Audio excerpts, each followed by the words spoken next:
The disappearance of Malaysia Airlines flight MH370 left one major question on everyone's lips. With all of today's technologies, how could a jetliner just disappear? A UN deal struck today in Geneva between 160 nations holds out the promise that it won't happen again. The agreement opens the way for real-time satellite tracking of all airliners, as Christine Carney reports. Authorities agreed to the landmark deal to make sure the unthinkable doesn't happen again. The disappearance of MH370 with 239 people on board left aviation authorities clueless as to its whereabouts. As part of the fallout, the Geneva meeting decided to set aside a radio frequency for the satellite tracking of planes.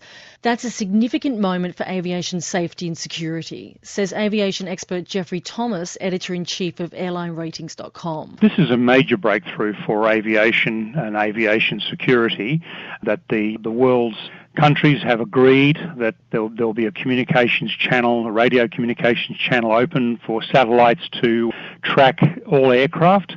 And this is a significant move and certainly give a far better coverage than has been up till now. The conference, hosted by the UN's International Telecommunication Union, aimed to improve on the current civilian flight tracking system. Under current radar-based systems, the movement of planes is monitored by land-based systems, leaving around 70% of the world's surface uncovered. The deal enables satellites to receive transmissions, known as Automatic Dependent Surveillance Broadcast, or ADSBs, that aircraft currently only send to other aircraft and to ground stations. That allows for real-time tracking anywhere, anytime. Geoffrey Thomas again. Now, with the ADSB, which is the signal which the aircraft sends out, satellites will track them in real time, and so air traffic control will have instantaneous and precise tracking of aircraft anywhere in the world. Suppose most people might wonder, how is it possible that we did not have this in the past? Well, it's a very good question, and one of the problems that the industry has faced, and has faced this for decades, is that governments and government authorities like air traffic control providers have never kept up with the technology on board aircraft. Aircraft today are fitted with every bell and whistle you can think of. However, the ground-based situation has been well behind the aircraft themselves.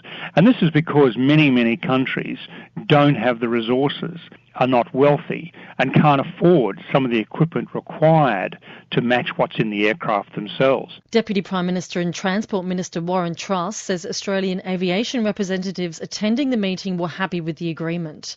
In a statement, a spokesman praised Australia's role in working toward improving the ability to track planes. It builds on the Australian government's collaboration with our regional partners, Malaysia and Indonesia, to more closely track aircraft through the skies over oceanic areas. But for the victims of MH370, better plane tracking systems is a case of too little too late. Christine Carney reporting.